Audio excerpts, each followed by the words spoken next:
When we understand Superloop, we can have it work for us. Okay. When we don't understand our Superloop, how our beliefs are informing how our body shows up and our neurology, and then how our behaviors show up, it uses us.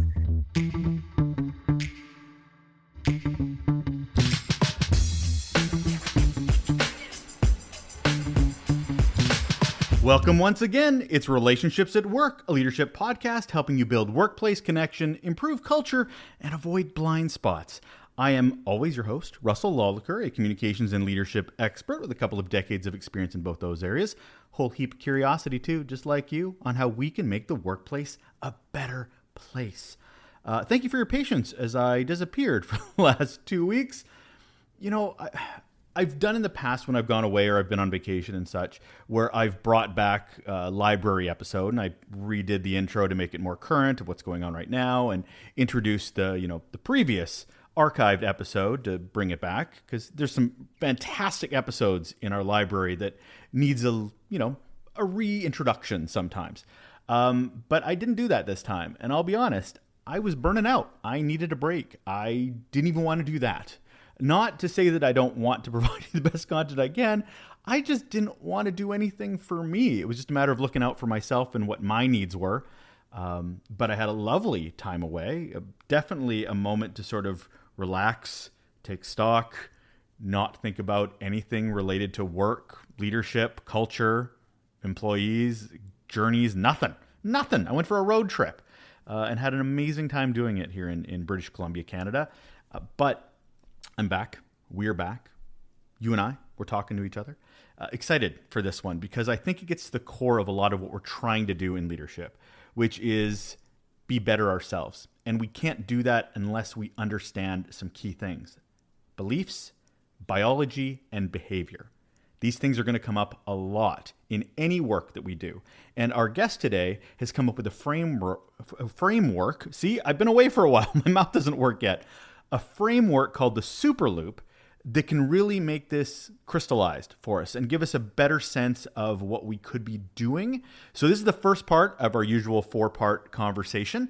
And so really let's start with defining what we're even talking about, which is what we do every Monday. So enough of me and more of my guest. Hold on. And on the show today, we have Susan Lolacher Ferraro, and here is why she is awesome. She's a speaker, executive coach, senior advisor, and CEO founder of G3 Works, which builds on and offline customizable workplace training programs to elevate untapped leadership. She's also the #1 best-selling author of Superloop, How Understanding Beliefs, Biology, and Behavior Creates a Business That Works for Everyone, a system that Dr. Deepak Chopra has called an inspiring and practical system for operating conscious businesses while being a conscientious leader. And Susan is also here with us today. Hello, Susan. Hello, Russell. Thank you for having me. Great to be here.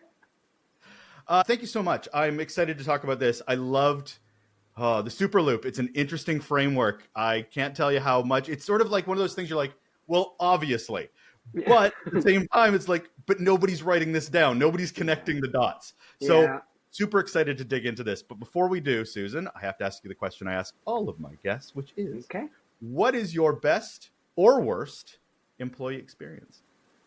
Well, I appreciate that, Russell. And thank you for just the acknowledgement of understanding why beliefs, biology, and behavior make a difference, and the fact that we're going to lead into that. And so I'll start with my best employee story, which is about 15 years ago, we were expanding in our early childhood centers that I sold in 2012, called Little Sprouts Child Enrichment Centers. They were a award-winning early childhood program in north of Boston, but now they've expanded all over the East Coast and beyond. We were looking to hire a music person and start a music program inside of our schools. And so because we're in Boston and we're next to Berkeley, we went to Berkeley School of Music and we interviewed a bunch of music therapists. We found this wonderful young woman. Her name was it still is Gwendolyn, and we affectionately called her Teacher Wendy. And she was really excited about taking the position. And I met her in Boston. We kind of did our thing. She came and did some of her just sampling for us to show us what she could do. And on a weekend, the weekend after she came out to our school, she sent me a text message and told me that she was unfortunately not going to be able to take the position. And she was such a perfect fit for it. I thought, that's really strange. And so I said, would you be willing to talk about it? And at first she was just like, no, Susan, I really appreciate the opportunity. And there was something about it that I thought, let me try one more time and go deeper. So I sent her an email and I just said, Wendy, you have been amazing to work with. I'd love to hear how we might be able to meet your needs better. Because I sensed that there was something. And sure enough, come to find out, her car broke down between the time that she had come out to our schools to finalize her working interview, and she didn't have the money at that time to be able to pay for even the repairs on the car because it was an old car. So after going through some conversations, we considered our leadership when I was running these businesses very innovative and would be solution oriented. And so we worked out a deal with her where we helped her purchase a car, we financed it for her, and she basically paid back the loan on a monthly basis. She was one of the best musical teachers, and now she went and got her master's degree, and she's working in public schools as an educator. And it was just such a great story for us because, had we done what most people usually do, which is just, okay, it didn't work out, but it's that next level going deeper and understanding the needs of the people that are trying to work in your institutions. And can you actually meet their needs? Can you do something innovative that's going to light them up and make their world a better place? Not only did it add value to what we were doing, but it changed the trajectory of this person's life. She was now in a field that she didn't even know that she would love and be amazing in, and she's working in Boston Public Schools with her master's degree. And so that, to me, is one of my most precious employee stories. Quick question on that. What was the pivot for you on that? Because I'm guessing you'd never done that before for a prospective employee, and your blueprint had been, as you'd said, modeled everywhere else was that's not what people do. That's not what leaders do. You're a great fit, but it's just not going to work out. Moving on. That would have been the absolute normality of that, but you didn't. What was the pivot? What was the changed mindset that sort of stuck out to you that made you make that leap? One, that I could tell she was a person of integrity and that she really wanted to do this. And I sensed that there was just something that I needed to understand better about her. And at G3, we have this process called curious questions. It's one of our most precious, skill sets and competencies that we lean into when we don't know something. Instead of getting into judgment, instead of getting into really just labeling people, well, that didn't work. It was, this person is valuable enough that let's figure out what we can do. And at first, my team was kind of like, come on, Susan, that's just ridiculous. It's like, is it? Is it ridiculous? Because that's what she needs to be able to do this for us and be in integrity. And so the pivot of it, Russell, is that I was the CEO. And so when you think about innovation and you think about creating opportunities for people, the people that are in those leadership positions, taking the risk and being courageous and doing something different, we all talk about innovation as it's like this sexy thing, and it is. But it's only effing sexy if you do it, right? And so really understanding that you have to be the pioneer in these things. You've got to think about things differently to make that pivot. And yeah, I had to enroll the rest of my team on because then it was like, well, if we do it for them, we're going to have to do it for everybody. It's like, why? Who says? Right? So it's blowing up these institutions and these dynamics that we think we are conditioned by, but the conditioning is in our mind, right? Sure, you have to look at, we had to ask our attorney, if we do this for this person, are we required to do it for everybody else? So I humored everybody and I did what I'm supposed to do as an executive. And it's like, no, not necessarily. And so it's just being willing to say, I'm not too busy to think about something different, right? And what happened as a result of it is that it started getting everybody else on the team to start thinking innovatively. Like, how could I make this work? And then they're bringing solutions to the table rather than getting stuck with traditional answers. Innovation not as lip service, but as actually something you're doing within the organization. I love that because you'll hear people, we'll drop innovation, adaptability, courage. We'll drop those words like they're on a poster or a website. But the minute there's an opportunity, they're like, yeah, it's not going to work for us. We're going to do like everybody has before us.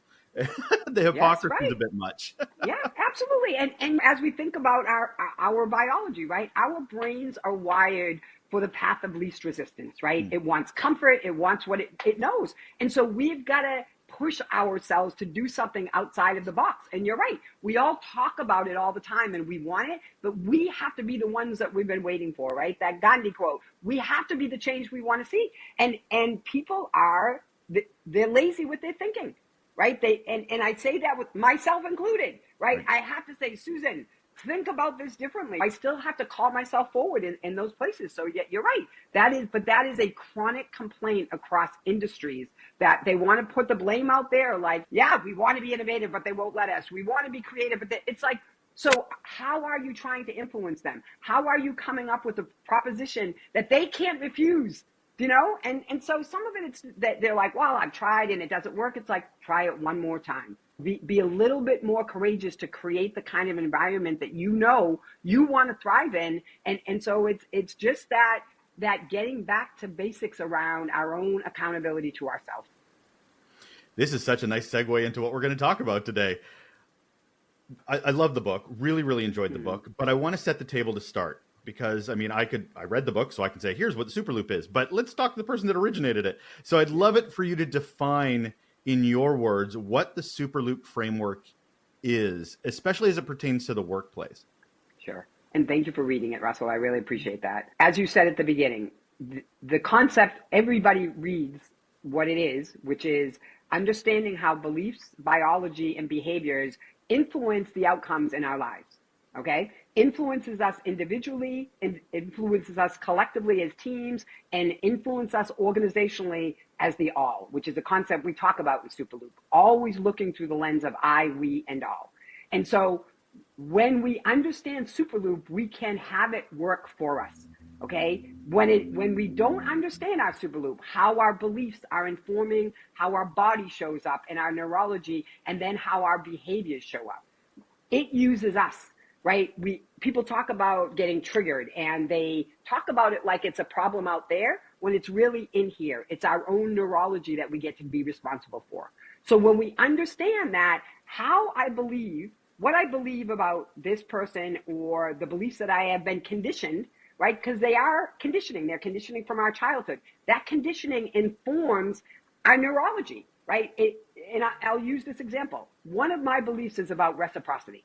Okay. I grew up in a family, in an environment in New England, in north of Boston, Catholic family that I was conditioned under, right? That do unto others that you want them to do to you is about reciprocity, right? So I have a very strong biological wiring towards reciprocity. And when it doesn't happen the way that I think it's supposed to happen, I can get judgy, right? Wrong, good, bad, yum, yuck happens in my brain without me even thinking about it. And all of a sudden, I get this rush of adrenaline that is cueing me that something's wrong in the environment. And it's because what's happening in that relationship doesn't align with my beliefs. And if I don't interrupt that, if I am not using metacognition and becoming aware of my thinking about my thoughts, then I just go into it like, yeah, can you believe they did that? Like, I did this and they were going to do this and it didn't happen. All of that thing just happens in my brain. That is the protective personality, right? Dr. Sue Morter, a term that she uses for ego, the protective personality. It's trying to protect us. At that point, that is the vortex that if I interrupt that pattern, I'm going to get a different outcome. Most of us don't. We don't understand that is not who I am. That is who I have been conditioned to believe that I am, and I can change those beliefs if I want. What we look at, Russell, is the behavior, which is the third part of Superloop, right? We judge people based on behavior. We judge ourselves based off of intention and beliefs, right? So that other person, I'm judging them because they're not showing up in a reciprocal way. Is that the right word? I'm going to leave it at that. And, it's good communication. It's good. I knew what it meant. Okay. They're not showing up in a way that jives with me, that aligns with it. And so I start shutting them down. I start not wanting to engage with them without even understanding that that's what's happening. And then they're responding to my behavior. They're kind of like, what's that vibe? What's that feeling that's going on? Because we know about mirror neurons. And mirror neurons are a really important part of our work environment, our way that we show up. And essentially what mirror neurons are, we've known about them since the early 2000s, is that when we are in an environment, whether it's virtually or in person with people, mirror neurons get us to be doing and influenced by the behavior of other people, right? So it is why I talk about that moods are contagious.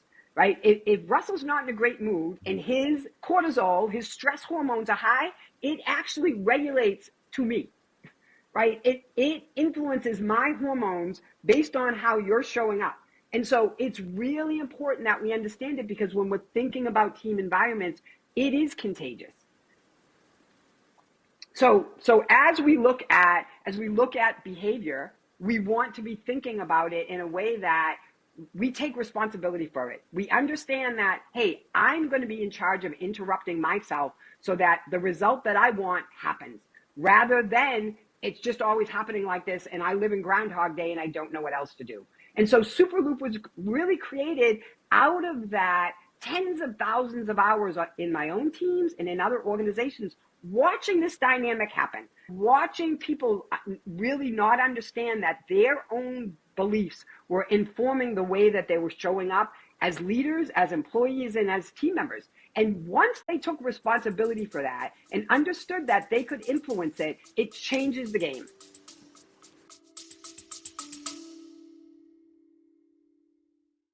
Hey, if you're enjoying the insights from our guests, you'll love our Raw Notes newsletter. It's packed with guest takeaways, the resources that inspire them, and my own tips on how we as leaders can be better humans for the humans that we're responsible for. Go to relationshipsatworkshow.com and subscribe now and help the workplace be more human. So the Superloop, from beliefs, biology to behavior, I want to walk through it from a positive and negative, because my immediate thought was it's negative. It's, this is bad, my beliefs are bad, so my biology is going to impact psychological safety, which is going to be bad in the workplace. But that isn't the case. You can have good Superloops. Absolutely. So first, as an example, can we go through something, say, like career limiting beliefs? How does that show up through that sort of framework? Mm-hmm. Yeah. And that's a good one to be thinking about, Russell, because we all do have career limiting beliefs. If I do not see myself as a leader, whatever my belief of what a leader is, okay? And at G3, we ask this question when we start right away, which is, who here is a leader? Okay? And you'll have the people that have positional leadership, right? They will raise their hand. And then we talk about, so what does leadership do? And we do this exercise and we all start with these, they make decisions and they support people. So who in this team does those things, right? Then they start thinking about it. Then about 2/3 of them raise their hand. Then we get deeper and say, so at G3, our definition of leadership is anyone who influences. Okay? Because that's what a leader is doing. I cannot make Russell do anything, actually. If Russell doesn't want to do it, he ain't going to do it. That's just how humans are, and especially in this environment. But if I influence you to align with the strategic goals that we're committed to make sure that the project that we're working on, that the deliverables that you have, if you need support, I'm there. That if you individually are having a tough time, that I'm able to influence and say, hey, I know your car's broken down. You want me to pick you up when you go into work? That is leadership, right? That is looking at a situation and taking responsibility for it. So people, and let's just use that one as our example. If I do not see myself as a leader, because I believe that leadership is about a position, that if I don't have the title of senior manager or anything that looks like a traditional leader, I actually don't contribute. The negative of it is I'm sitting at meetings and I'm like, yeah, not my place, right? All these terms that we have, above my pay grade, don't get paid to do that. There's all of this BS that we have created to feed into that, which doesn't serve us anymore. But it takes courage to do something different. So if I believe that I'm not a leader, I'm sitting at meetings, I'm not contributing, I'm not part of the solution, I'm not using my creative energies to create solutions that are going to help create the working environment that I want to be in. As a team member, I'm not leaning into supporting my team members in a way that's getting their KPIs done, that's getting their deliverables done, because I'm like, I don't want to make them feel bad. They're doing okay. They'll be fine, because I'm not a leader. I'm just on the team. Individually, something comes up at work with an opportunity to move up, and I don't want to interview for it because it's like, I'm good here. I'm just going to stay here. And we at G3, we call it human survival skills. Keeping ourselves small is one of those human survival skills based on Carl Jung's work. It's easier to do that because I don't want to feel pain, right? Because we are still very wired about pleasure and pain. that is painful, or I can interpret it as it's painful if I interview for a job and I don't get hired. So I'm not going to go. So that's the negative part of Superloop. Let's use that same thing, the positive part of Superloop. I do look at myself as a leader. I'm an entry level employee right now, but I know that I have leadership capability. I know that I want to learn. I'm willing to learn. I'm listening to podcasts like this. I'm doing my own reading on the side, right? Because I know I want to get there, which is really how I came up as a leader. I read and took courses. I'm an autodidact. I still read 5 books a month. So I believe that I have leadership capabilities. So when they're talking about things at the table, I say, hey, I've got something to say. Can I contribute to that? And they're like, wow, look at Susan. She kind of understands this. Like, what is she doing? Can we develop her more? So the way I show up in a group environment informs how other people relate to me, right? On teams, okay? If I am a leader, I am going to say, hey, Russell, I saw like on your KPIs on Friday, you're struggling in that area. Do you want me to help you with that? I have like 3 hours this week. I could do some of that with you. Would that be helpful to you? So I show up as collaborative and not controlling, right? Which is a very different dynamic in leaders. And then as an individual, I am taking responsibility for my career, for who I want to be in the world, and what I am willing and not willing to do. And so it totally informs every outcome we have. And it starts at the root cause level of the belief, what it is that I believe about myself and what I want to be leaning into more, all unfolds. And this happens in a split second, right? Our neurology is kicking in, doing all of these things before we even realize it's there. When you wrote the book, obviously you were looking at the workplace or just our lives. I mean, this is it's a development book. I mean, it's here to help us develop as humans, which I always love the idea. We talk about leadership development. I'm like, no, it's human development. It's right. It's just, Without we call it leadership, but it's really, are you being a better human? Are you listening? Absolutely. Are you all that sort of thing? What were you trying to fix with this book? Like, obviously there's a problem you saw out there and you're like, I've got the solution and I can see this in a way that maybe isn't being in a way that people are. What is Superloop fixing? Yeah. I will tell you that the hypothesis that I used in the thesis of this work was, can we be good humans and run good businesses? That was it. Because that's what I've been wondering too.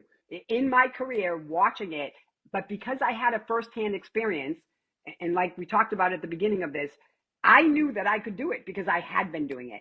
But what the stars, moon, and sun aligned in 2012, and although I walked away from my organization that I had founded for 30 years, Little Sprouts, it gave me the opportunity to go out and iterate this work of Superloop in over 30 different industries. I went into media, I went into tech, I went into healthcare, I went into retail, I went into hospitality, I went into the restaurant business. I tried to get into any industry that I could to see, does this translate? Is this just an education piece, or is this about human development? And my sense was I knew myself, but I needed to prove it. And so I went out and did case studies. I worked with a lot of politicians, and I brought it into government, which was really interesting and challenging. I've worked in higher ed, right, at the university level. And so that was what I was trying to solve for. One, is this about exactly what you said, Russell? This is about human development. And we get all caught up on this. Well, is that executive function is a great example of that. We've been talking about executive function forever. And in many cases, they want to look at it as, well, that's something you do in child development, right? In adolescent development. It's like, nope. We disproved that a long time ago, grown-ups, and you too need executive function. You need to have cognitive flexibility. You need to have working memory. You need to have impulse control.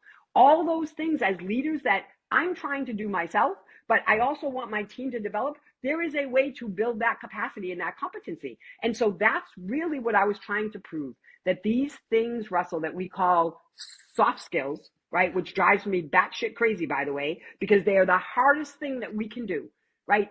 This is the underpinnings of being in strong relationships at home with my partner, being a good parent, being a good neighbor, being a good community member. All of these skills inform that same type of quality of life that we all allegedly say that we want. But it's a practice, and we have to interrupt habits, and it takes intention to do it. I've always found it funny that we look at work and life as others. So, for instance, we'll have trust strategies and respect strategies. And I'm like, have you ever made a friend in your life? Because it's the exact same skill set at home, building a community, your partners, and then you're supposed to do it completely differently when you walk through a door or turn on a computer. That's Yeah, just not how humans work. absolutely. And yet we treat it like it's a strategic plan that we need to do. Yep. And that puts a bow on the latest episode of Relationships at Work, the first part of our 4-part conversation with Susan Lolacher Ferraro. Really excited to share the rest of this conversation with you. She really gets into it, especially around teams. She provides some tools. That's going to be on Wednesday. Tomorrow, still that self-work we have to do. And of course, Thursday, which is culture. How do we know we're ready to understand the Superloop? How do we know our executive, our leadership, our cultures are ready to make this kind of change or invest in this kind of thinking? Well, she's going to talk about that. So it's going to be a great week, and I hope you join us. If you're curious about what we're doing and how we're doing it and what's coming up, I strongly recommend you subscribe to our Raw Note newsletter. Great companion to the show. Comes out every week. Had a break with that, too, for the last couple of weeks, but we're back this week. And you just have to go to LinkedIn and find Relationships at Work there, or there's some special nuggets in our email newsletter, and you can subscribe by going to russellolacher.com, and you'll see the free sign up right there to get it in your inbox. Well, that'll do it for our time today, and I look forward to getting back to all of it tomorrow. All right, take care and talk to you soon.